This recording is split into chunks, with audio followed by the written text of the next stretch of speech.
Okay, let's go ahead and get started. Thank you, everybody, for joining us here in what is actually University Center Room 319, also known as the Library Commons, which I guess you all found. So well done. My plan is for most of our honors colloquiums to happen in this space.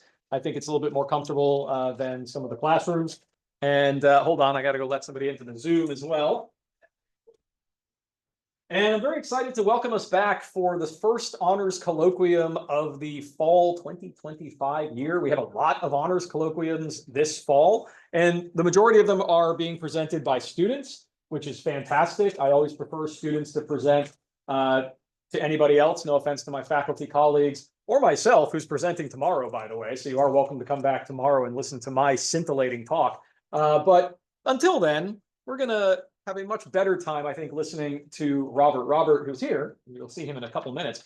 He is one of our honors college students who has, I think, the very enviable goal of not just graduating from the honors college, not just graduating with a double major, but he also wants to graduate with every optional honors seal we offer. Those of you who are new to the honors college, we give you additional endorsements on your honors graduation if you do a certain amount of kind of activities. So like you can get a seal in public speaking for presenting, you can get a seal in research for doing projects, you can get a seal in stewardship for volunteering on behalf of the college. And I'd say Robert's on track to probably be our first student ever to actually get all of them. We've had a few get close. We've had a few get 3 out of 4. We've never had 4 out of 4. So this is very exciting. So I'm thrilled he is kicking us off with his work that he has done, as you can see by the title, Navigating Societal Influences on Moral and Ethical Reasoning. We're aiming for about 20, 25 minutes. There should have some time for questions after that. And before we get started, are there any questions now about how these work or anything? How many of you are new to the Honors College, by the way? Okay, and then the rest of you are veterans. That's fantastic. And those of you who are on Zoom, raise your hands if you like. I can't see them. One thing about my Zoom friends, if you are here on Zoom, do please drop your name into the chat so that I can give you the appropriate honors credit for attendance, especially if your Zoom name is just like a first name or initials or something. All right, with no further ado or listening to me, let's go ahead and welcome Robert, who's going to crush some ignorance for us. Hello. Of course, you already introduced me, so you already know my name. Before this discussion, I want to give thanks to Dr. Murray for reviewing the slides and my presentation notes multiple times and giving me valuable feedback, as well as Dr. McCashian, because he also reviewed my presentation to make sure everything sounded good. But I chose this topic just because throughout my, academic journey in psychology and sociology, a lot of the classes I take, they kind of all have like a central theme around like influences over us and what develops who we are and our morals and beliefs and all that. So I just kind of decided to do some studies of my own, and then I'm going to share them with you today and hopefully enjoy. So before we can really talk about what impacts us and what shapes our beliefs, we got to first understand what reality is. Well, reality was best defined by Peter Berger and Thomas Luckman, who wrote a book called The Social Construction of Reality back in, I believe, the 60s. And they defined reality as a quality appertaining to phenomena that we recognize as having an independent being of our own volitions. And what that pretty much means is it's something that we can't change, and it's not something that we can create ourselves. It's created through our social interactions with one another and the environment around us. And the way that this is done is through a process of externalization, objectification, and internalization. And what that means is that we externalize our beliefs and our thoughts through the behaviors and words that we put out or language, for others to objectify and internalize for themselves to form their own beliefs and own morals. And then pretty much the reason that it's essential to understand what reality is because it forms the foundation of our beliefs, which drive our thoughts. I always like to think of like the famous quote by Rene Descartes, who said, "I think, therefore I am," which pretty much is through this that we know what is real and what isn't real. The next important thing to understand is perception.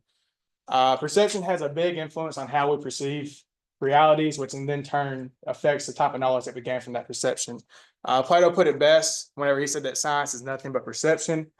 Pretty much what he means by that is that the knowledge we know today is dependent upon the way we perceive it. Or in other words, our understanding of the scientific knowledge that we gain is dependent upon the way we perceive it through our senses. And this idea was further developed by the Thomas theorem, which states that if men define situations as real, they are real in their consequences, meaning that whatever we perceive a situation to be will affect us either negatively or positively. And a good example of this would be kind of like how society views officers and the uses of force. Everybody can have a different perception of what happens. Like, let's say we all watch an officer getting a physical altercation with a suspect. Well, some of us may assume that, or may perceive that the officer was aggressive and excessive, while others may perceive the officer has maybe using the minimal amount of force he needed to gain control of the suspect. Either way, we can gain multiple different perspectives and perceptions from that one reality. And in turn, that reality will then, or that perception that we have of that reality will affect us later on and how we view other officers and how they engage with suspects. Like if we perceive the officers having excessive force, then later on down the road, if we hear about another officer having or getting a physical altercation, we may already be biased to think that, okay, it's going to be excessive. On the other hand, if we don't, we may be biased to kind of defend the officer, even if his actions were excessive. So the way that we perceive things is real dependent, or has a big influence on what the type of beliefs that we gain from a reality. And it can all be different for every one of us. The next thing I want to talk about is the social institutions that affect us. And what I mean by this is pretty much like a group of people that are working together for a common goal that share a set of behaviors and beliefs and habits. This can be anything from a workplace to a religious organization to this university is a social institution, to all the schools and stuff like that. So one of the big questions that we have is, do people pick social institutions based on our interest, or do social institutions develop what our interests are going to be? Which I will say that both of these are sort of correct, because I think that we do pick a social institution based on the interest, or based within the limited knowledge that we have on our interests. And then as we go through the social institutions, our knowledge is expanded, which in turn expands what our interest is, and sometimes refines it or it gives us new interests. This idea, or well, this can be seen just in our universities. Most people come in, I think, the Student Research Group actually published a study, and it showed that 80% of college students actually change their degree plan halfway through their academic career. And that kind of shows that people come into college, they're expecting to do one thing, and then as they're going through the college, they may take more classes, they may experience new things, and like, well, okay, this may not be what I want to do anymore, I want to change it. And it can alter your whole life based on what you pick. And this, I know for one, I changed my degree like 2 or 3 times. I started as an engineering major, and that was because my past social institution, working in the oil fields, I saw how much money engineers made, $2,000 a day. So like, I'm going to do that. But then I took some psychology classes. I'm like, oh, I really like that. And it kind of more aligned with what I want to do in the future, career-wise. So I changed it. And then, of course, I started coming to this institution. And I needed a way to pay for the psychology degree. So I joined the honors program, which in turn gave me a scholarship, which now has affected me because I started seeing what they have, what they offer, like the SEALs. And I'm trying to gain all these SEALs. Do it. I didn't know it was $2,000 a day for an engineer. For some of it depends on what you are, if you're contract or if you work for a company. Company engineers make $2,000 a day. And I work 14 days on, 14 days off. Yeah, you made the right choice. So if you don't want to make a lot of money, that's all you care about, be an engineer, because you can make a whole lot of money. But if you value more things than money, don't just be an engineer for the money. Yeah. But what I was saying, like, pretty much I joined this institution so I could help pay for my other interests, such as the honors program, which in turn has led me to do this presentation. Oops. Okay, bye. Let me do this presentation. And pretty much what I'm doing now is externalizing everything that I've learned and all my beliefs onto y'all. And it's up to y'all to objectify them and internalize for your own selves. I think I'm about to mess this up. Okay. Okay. And then the next, the specific social institution I want to talk about the most is going to be families, because they have the most influence over our beliefs and our thoughts and everything like that. So they're pretty much the foundation of where we get all of our knowledge and our, I guess, morals from, like between what is right and what is wrong. An example of how our families influence us can be seen from early on, from infants, when they imitate their parents' emotions and habits. And this can be seen through a study that was published by the Greater Good Science Center at University of California, Berkeley, which suggested that parents' empathy may influence early moral development in infancy. They indicate this because, based on the study, they showed that children whose parents had a higher level of cognitive empathy had a greater ability to share. And pretty much they were just imitating what their parents have. I know there's probably some biological reasons for that, but a lot of it is because the child was imitating what their parents are. They imitate their feelings, their beliefs, their behaviors from an early age before they can even understand what they really are doing.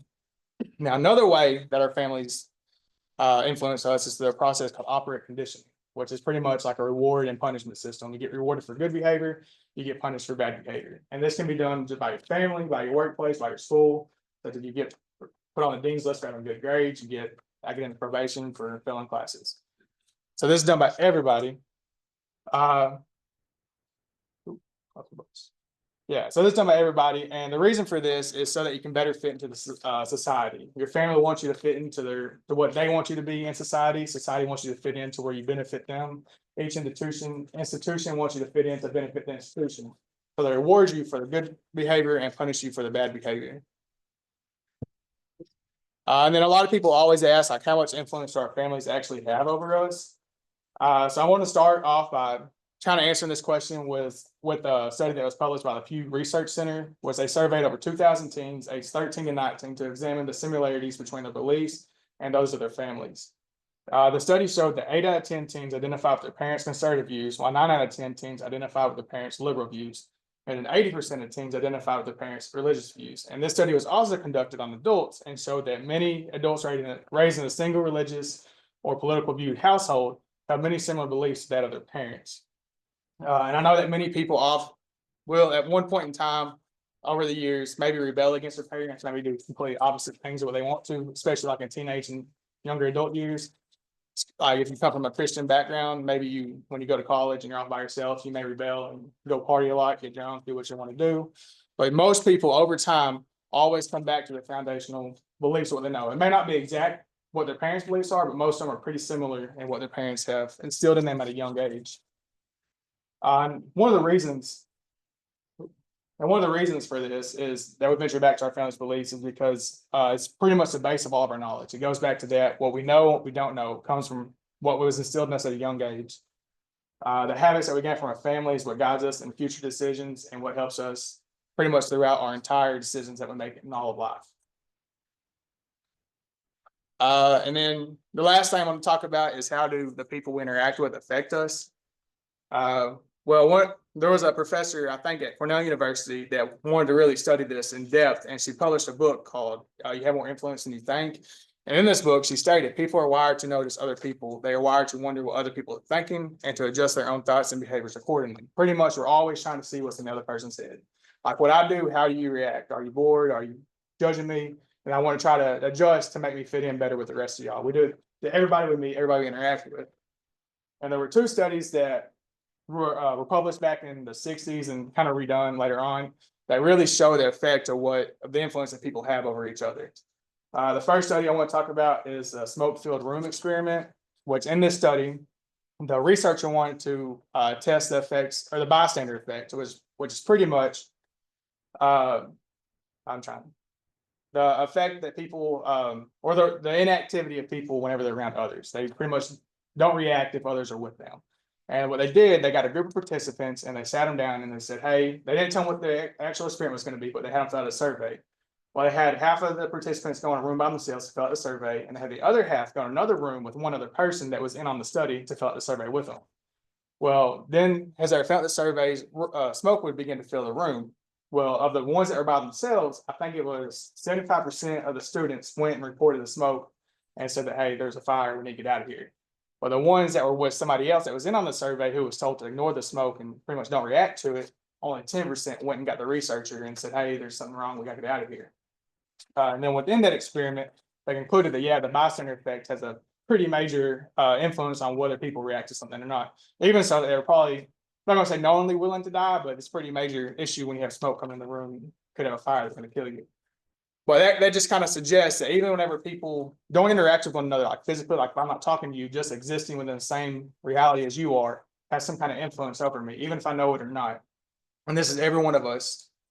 Then the second experiment I want to talk about is the milligram experiment. Now, in this experiment, they wanted to study people's natural obedience to authority. So they got a group of participants who they told they were going to study the effects of learning or the effects of pain and punishment on learning and memory. So they had a group of participants and they said, we're going to divide y'all randomly into a teacher group and a learner group. And the teacher group would be delivering a shock to the learner every time they answered a question wrong. And the learner would be strapped in a chair in a separate room, but they could hear each other. So what they didn't know is that participants would all be a teacher, and then the learner would be a paid actor who would be begging for help and begging them to stop, because each shot every answer they got wrong, each shot got progressively worse. Quote unquote, it never really happened, but the actor would act like it did. And I think they believed, they told the participants they went from like 15 amps to all the way to like 450 amps. So they could potentially kill the learner just for getting the wrong answer. Well, in that study, I think they said, 65% of the participants in that study went all the way to the maximum shock, all the way to where the learner stopped responding. So they kind of thought that they might have killed somebody. But afterwards, they asked the participants, like, why did you go all the way? And most of them said, oh, because a researcher told me to, because the whole time the researcher, if they hesitated or didn't want to shock them, he said, oh, you have to shock them, you have to continue. We have to do this study. So they interpreted it as people just have a natural obedience to authority. But then they did later renditions of that study where they had it with like a few alterations where they had the researcher in a separate room and telling the participant what to do over an intercom, or they had it to where the learner was in the same room as the teacher to where they could see the pain that they're inflicting. And in those studies, a significant less amount of students went all the way. And that kind of suggests that pretty much direct social interaction plays a big role in the way that we in our morals, pretty much, and our reasoning skills. And I think one of the reasons could be maybe because the authority figure not being there, not seeing them, maybe they thought there wouldn't be as much of a punishment. And if you see the person that you're inflicting pain on, maybe you could empathize with them more. Like, okay, I don't need to go all the way. I need to stop this. So now this is a conclusion. Pretty much through this, we discussed how reality is constructed, how perception influences our thoughts and beliefs, how social interactions shape us, and how the people we interact with impact our decisions. The goal of this was to raise awareness of the limitations we face within our realm of reality and the limitations we have over our own decisions. I know many of us have been influenced through our whole lives, and most of us don't even realize it, but every decision we make comes from a separate influence outside of our own decision. So really the question today that I wanted all y'all to think about is, do you really have control over your own decisions, or are you just being influenced by something else? And this one prime example of this that was best written was in a book by B.F. Skinner called Walden 2. And in his book, he examined a utopian society that was able to be a utopian society through a process called behavioral engineering. All the people in the society had their behavior modified through different techniques to make them fit in better. So there were no need for policemen, no crime, nothing like that. But the catch is, a lot of the participants, a lot of people in the society, they didn't know that their behavior was being modified. They thought they had free will, that their decisions were their decisions, but really their decisions were kind of being influenced more into one direction. They still had the decision to do right and wrong, but they had a higher likelihood of doing what was right based on that behavioral engineering. And this kind of goes into what I want to ask, if y'all really think that our society does the same thing to us. You can see it through our social institutions when they punish you for getting bad grades, or when they reward you for getting good grades, or you have time and punishment in the legal system where you do bad behavior that is really sometimes not that bad to some people, like smoking weed. Some states you can do it, some states you can't. But you got some people here having almost life sentences just for smoking weed. But it's all an attempt to modify your behavior to control you, to let you think a certain way. And all of that comes down to our moral and ethical reasoning. So that's pretty much all I had. Thank you, Rob. Well done. All right, if y'all want to have a fun one. All right, I led the applause early. Yeah, no, you're good. Yeah. If y'all want to add anything, y'all can add anything, or if y'all disagree, if y'all want to say whatever you want. I was wondering if B.F. Skinner was going to come into it eventually. Yeah, he did. Good old Skinner. At the end. So first off, as a model of honors colloquiums, well done. A nice tight 20 minutes is ideal. I love those. I'm going to violate that tomorrow if you come to mind. But that's kind of a perfect sort of length. It's if you give a conference presentation in a lot of academic disciplines, that's usually about the limit that they're going to give you. So when you're giving a public talk like that, yeah, right around 20 is a sweet spot, because it also leaves time for questions and thoughts and further consideration. So I have some, but I'm going to be quiet and let all y'all ask first or respond. Have we conditioned them to ask questions? I don't hope so. But yeah, let's see. See if it's effective or not. Yeah, Yes, ma'am. What made you want to do this topic? Pretty much just like I said. I had a lot of conversation with my dad and my family about it, and like my friends and coworkers. But this is kind of like a theme that's brought up in almost every psychological and sociology class that I take. It's almost always talking about some other influence on us that affects our beliefs and our thinking. And so I just kind of always been curious about what really does affect us. And then I started doing more studies into it. And I started going down different rabbit holes and seeing what really affects us and what affects us more than others. And then I kind of just put it all together and decided to share it with everybody. Sam and then Hayden. Oh, no, he was- Never mind, Hayden, then Sam. Do you think that social media plays a big role on how influence our the younger generations? Well, yeah, I do think it does play a big role. I don't think it's as big as like actual in-person contact. Well, there was, so this isn't really social media, but it was using like a technological platform to control others.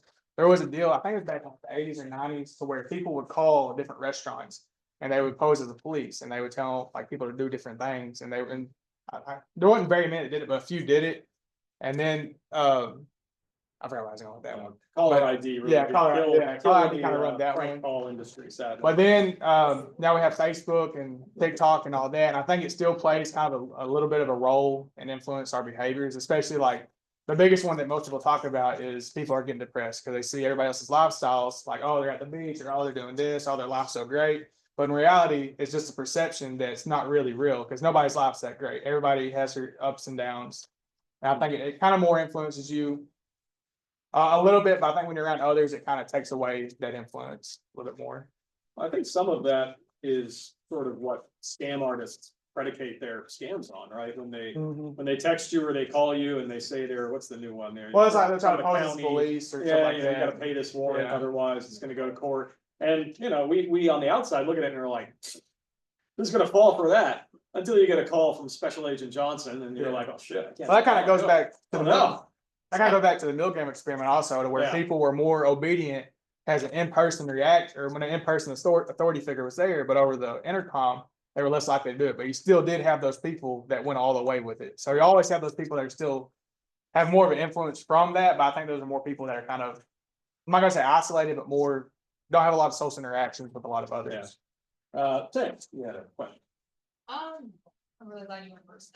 Just Sure. to kind of build off of that, thinking about this in connection with culture and how we perceive this in a way that this is a long lasting question that you're asking, right? Like we can think as far back as Homer when he wrote the Odyssey and the question of fate versus free will. And then we look at pop culture. It's a really fun episode of Futurama where Bender, a robot, is trying to figure out if he's programmed with free will. And so on and have you. And so I guess my question is, if we look at this from a cultural standpoint and how we keep asking ourselves this question, does that mean that we are still confused on whether or not we have free will and what that does to the mind now that we have things like social media affecting whether or not we think what we think or if we are programmed to think what we think?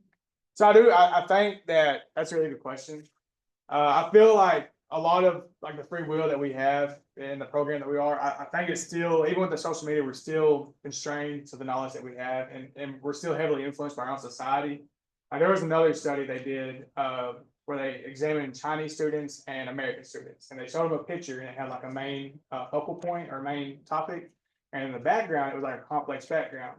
Well, each student that they showed the picture to, they put an eye movement tracking device on them, and they wanted to see what they focused more on. Well, of the American students, they all focused on the main focal point of the image. And the Chinese students, they focused on the whole image. They studied the background really well, more so than actually the main part.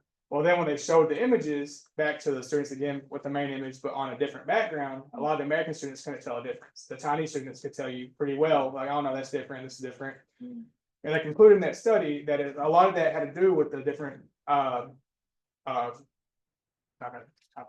the different importance that people or that the society place on each thing. So like American society, we're more selfish. We're more about the individual, more about what we can gain and what we can do to move up. As in Chinese society, it's more about what you can do for others, and it's more about the background working together to make a whole complete system. And that's kind of, I mean, it's a debate like communism, capitalism, because capitalism more self-driven, communism more it's supposed to be on paper. In theory, it's not a bad idea, but it's supposed to be more about how the whole can help each other, which is always going to be corruption, and that's why it never works.